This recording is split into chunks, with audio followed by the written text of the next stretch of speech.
Hello दोस्तों, welcome to my channel world book. Video start करने से पहले मेरे चैनल को सब्सक्राइब करना ना भूलिएगा।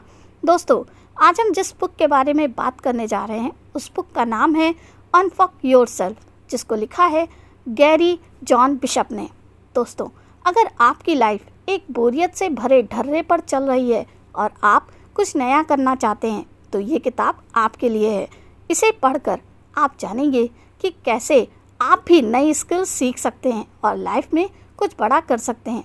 तो स्टार्ट करते हैं इस बुक की समरी को। अध्याय 1, टेक फर्स्ट स्टेप। लोग कभी अपनी ज़िंदगी बदल ही नहीं पाते क्योंकि वे फर्स्ट स्टेप ही नहीं लेते। वे सपने तो देखते हैं लेकिन उन्हें पूरा करने के लिए पहला कदम ही नहीं उठा पाते।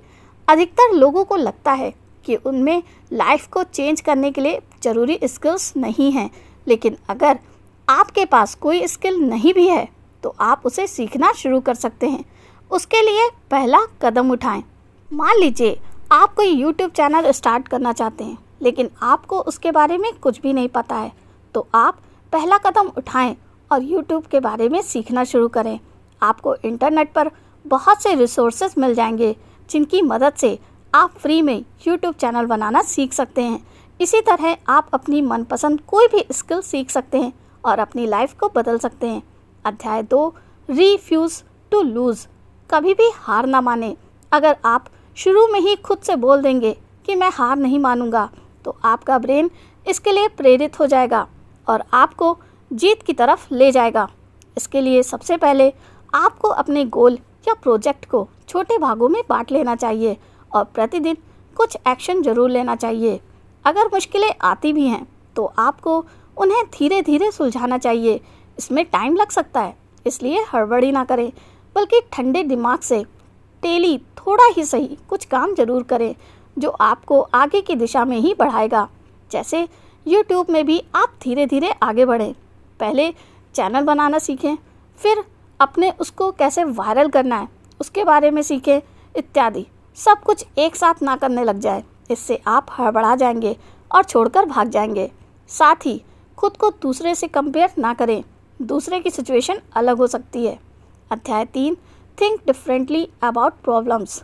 कुछ लोग ये सोचते हैं कि उनकी ज़िंदगी में प्रॉब्लम्स ही प्रॉब्लम्स हैं और दूसरे मज़े में हैं। ये सोचकर ऐसे लोग कुछ भी नया करने की नहीं सोचते, वे पहले ही हार मानकर बैठ जाते हैं। लेकिन ऐसा नहीं है, हर किसी की ज़िंदगी में प्रॉब्लम्स होती हैं, इसलिए आपको हमेशा ऑप्टिमिज्म होना चाहिए। कितना भी बुरा वक्त क्यों ना हो, आपको कुछ पॉजिटिव ढूंढ लेना चाहिए। आपकी लाइफ में कुछ प्रॉब्लम्स ज़रूर होती हैं लेकिन उसके साथ साथ अच्छी चीज़ें भी होती हैं। लेकिन हम ऐसी मेंटालिटी बना लेते हैं कि प्रॉब्लम्स को ही देखते रहते हैं। इससे हमारा दिमाग और बॉडी नेगेटिव तरीके से प्रभावित हो जाती है और हम लाइफ में आगे नहीं बढ़ पाते हैं। इसलिए आज से ही ये बोलना बंद करें कि आपकी लाइफ में प्रॉब्लम्स ही प्रॉब्लम्स हैं। जितना आपके हाथ में है उस प्रॉब्लम्स को सॉल्व करें। धीरे धीरे ऑप्टिमिस्टिक एटीट्यूड से आप सब कुछ ठीक कर लोगे, इसलिए आशावादी बने रहें। अध्याय 4, don't try for secure things. ज़िंदगी में हम सब सोचते हैं कि सरकारी जॉब लग जाए तो हम खुश हो जाएंगे। हम सब में एक सिक्योरिटी पाने की भावना रहती है, लेकिन सरकारी नौकरी किसी खुशी की गारंटी नहीं है। आप 9 से 5 बजे वाली रूटीन में फंस कर रह जाओगे और लाइफ बोरियत से भर जाएगी। इसलिए सिक्योरिटी या सर्टेनिटी चाहना बंद करें। लाइफ में कुछ भी स्थिर नहीं है, इसके लिए खुद को अडॉप्ट करें। रिस्क वाली चीज़ें करने से ना घबराएं क्योंकि ऐसी चीज़ें ही आपकी ज़िंदगी बदलेगी। लेकिन हाँ, कैलकुलेटेड रिस्क लेना चाहिए, ना कि अंधे होकर किसी भी काम में कूद पड़ें। जैसे कंपनी शुरू करने से पहले कोई छोटा बिजनेस लगा कर देखें। इससे आपको उसके सारे गुर पता चल जाएंगे और अगले चलकर स्टार्टअप या कंपनी संभालने में आपको बहुत आसानी रहेगी। अध्याय 5, वियर्ड थॉट्स आर ओके। हमारे अंदर लाखों तरह के विचार आते रहते हैं। बहुत बार हम अपने थॉट्स को कंट्रोल करने की कोशिश करते हैं, इससे हमारी क्रिएटिविटी बढ़ नहीं पाती। हमें सिखाया जाता है कि बुरे विचारों को दिमाग में मत आने दो। इस चक्कर में हम अपने क्रिएटिव विचारों को भी आने से रोक देते हैं। इसलिए अपने थॉट्स को रोकिए मत, बल्कि उन्हें आने दीजिए और फिर एनालाइज कीजिए। सोचिए कि जो नए थॉट्स आए हैं क्या वे दुनिया को बदलने की ताकत रखते हैं, क्योंकि कई बार हम अपने ही थॉट्स से डर जाते हैं और उन्हें दिमाग से हटा देते हैं, बल्कि ऐसे थॉट्स में ही क्रिएटिविटी के बीज होते हैं। इसलिए अपने वियर्ड थॉट को समझने की कोशिश करें। हो सकता है उनमें आपको एक नया ही आइडिया मिल जाए जो समाज में अभी मौजूद ही नहीं है। अध्याय 6, रिप्लेस जेलेसी विथ चेंज। मनुष्य स्वभाव से इमोशनल प्राणी है। हमारी इच्छा और एक्शन इस बात पर निर्भर करते हैं कि हम कैसा फील कर रहे हैं। पॉजिटिव इमोशंस हमें आगे बढ़ने की ताकत देते हैं, जबकि निगेटिव इमोशंस हमारी प्रोडक्टिविटी को कम कर सकते हैं। कई बार अगर हमारे कोई आइडिया को क्रिटिसाइज़ कर देता है तो हम बुरा मान जाते हैं, हमें गुस्सा आने लगता है। लेकिन लेखक कहते हैं कि ऐसा ना करके हमें ये ध्यान देना चाहिए कि सामने वाले ने हमें क्रिटिसाइज़ क्यों किया। अगर सच में हमारे आइडिया में कोई कमी है तो हमें उसमें सुधार करना चाहिए। इससे आपका आइडिया और भी अच्छा हो जाएगा। ऐसे ही जब हम किसी को सफल होते देखते हैं तो ईर्ष्या से भर जाते हैं। हमें लगता है कि दूसरा हमसे ज़्यादा सक्सेसफुल हो गया है, लेकिन उनकी सक्सेस के बारे में निगेटिव सोचने के बजाय हमें पॉजिटिव सोचना चाहिए। हमें ये एनालाइज करना चाहिए कि दूसरे ने सक्सेस कैसे हासिल की। हमें उससे प्रेरणा लेनी चाहिए और ये भी सोचना चाहिए कि दूसरे को ईश्वर ने सक्सेस दी है, इसी तरह वह भी एक दिन हमें भी देगा। अध्याय 7, रिमेंबर अर्लियर सक्सेस। हमेशा अपनी पिछली सफलता को याद रखें और ये भी याद करें कि उसे पाने में आपको कैसी मुश्किलें आई थी, लेकिन निरंतर प्रयास करते रहने से आपने सफलता हासिल की थी। पिछली सफलता से मिले इन सबको को आप अगले गोल को हासिल करने के लिए भी लगाएं। हमारी स्ट्रगल में सबसे बड़े ऑब्स्टेकल्स हमारे खुद पे सेल्फ डाउट और कन्फ्यूज़न होते हैं, लेकिन इन पर काबू पाना सीखें। आप हमेशा जिद पकड़ लें कि इस गोल को हर हाल में पूरा करना है। आप उस गोल का एंड दिमाग में रखें और उस एंड की तरफ बढ़ते रहें। इस जर्नी में फिर चाहे आपको रास्ते या प्लान भी चेंज करने पड़े, लेकिन जैसे भी हो एंड तक पहुंचकर दिखाएं। कभी आपकी गति तेज होगी और कभी मंद, लेकिन निरंतर प्रयास करते रहें। खुद ही खुद को प्रेरणा देते रहें। अगर थोड़ा सा पार्ट भी हासिल कर लिया हो तो उसी से प्रेरित होकर अगले भाग पर ध्यान केंद्रित करके अपने गोल की तरफ बढ़ें। अध्याय 8, journey is more important than the goal. दोस्तों, लेखक कहते हैं कि लाइफ कभी भी प्रिडिक्टेबल नहीं होती। हमें नहीं पता है कि कल क्या होने वाला है। इसी तरह हमें ये भी नहीं पता है कि जो गोल्स हमने बनाए हैं उनमें से कितने पूरे होंगे और कितनों में हम फेल हो जाएंगे। लेकिन हमें हर सिचुएशन के लिए पहले से ही तैयार रहना चाहिए और फेलर को भी एक्सेप्ट करना सीखना चाहिए। जब हम किसी गोल में फेल हो जाते हैं तो हमारा पहला रिएक्शन दुख और निराशा का होता है। हम गुस्सा भी करने लगते हैं।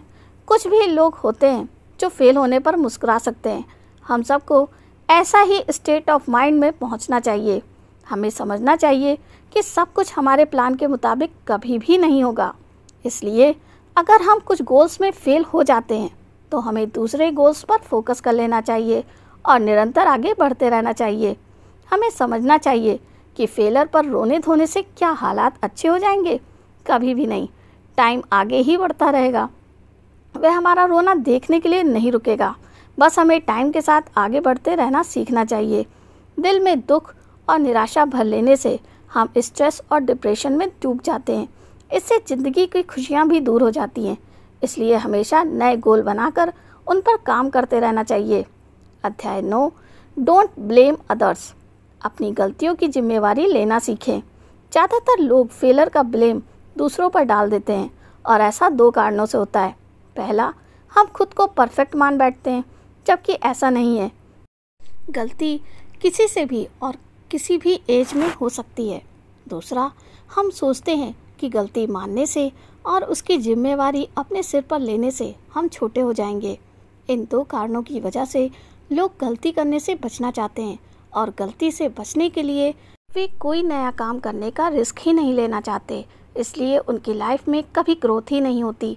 इसलिए अपनी सोच बदलें। गलती करने से ना घबराएं और ना ही उसकी जिम्मेवारी लेने से, बल्कि आप गलती से सबक लेकर फिर से कोशिश करें। जितने काम आप करते जाएंगे उससे आपका तजुर्बा बढ़ता ही जाएगा और गलतियां सबसे अच्छी टीचर होती हैं। दूसरे की बात से आप उतना नहीं सीखते जितना गलती करके सीखते हैं। अध्याय 10, द 2 स्टेप्स ऑफ फ्रीडम। किताब के अंत में लेखक ने 2 तरीके बताए हैं जिनसे आप असली फ्रीडम हासिल कर सकते हैं, फिर चाहे वो पैसे की हो या टाइम की। पहला, सबसे पहले जो काम आप कर रहे हैं उसे छोड़ दें। अगर वह काम आप सिर्फ मजबूरी में कर रहे हैं या जिसे करके आपको कोई खुशी नहीं मिल रही हो तो उसे करने से क्या फ़ायदा। अगर आपका गोल बड़ा है तो आप खुद को छोटे कामों में क्यों उलझा रहे हो। इससे आपको अपना गोल कभी नहीं मिलेगा, क्योंकि छोटे छोटे काम ही आपकी सारी एनर्जी खत्म कर देंगे। दूसरा, ऐसे काम करना शुरू करें जो आपको अपने बड़े गोल की तरफ ले जाए। अगर स्टार्टअप शुरू करना है तो उसके लिए पहला स्टेप तो लें। अगर बैंक से लोन लेना है तो उनसे मिलना तो शुरू करें, प्रोसेस तो पता करें। बहुत बार हम सिर्फ बेड पर लेटे लेटे सपने देखते रहते हैं, कुछ एक्शन नहीं लेते। इसलिए ज़्यादा सोचना बंद करें और तुरंत एक्शन लें। तो दोस्तों, यहाँ पर मेरी ये बुक समरी समाप्त होती है। कमेंट करके ज़रूर बताइएगा आपको मेरी ये वीडियो कैसी लगी, बढ़िया या बहुत बढ़िया। तो मिलते हैं नेक्स्ट वीडियो में। थैंक यू, धन्यवाद।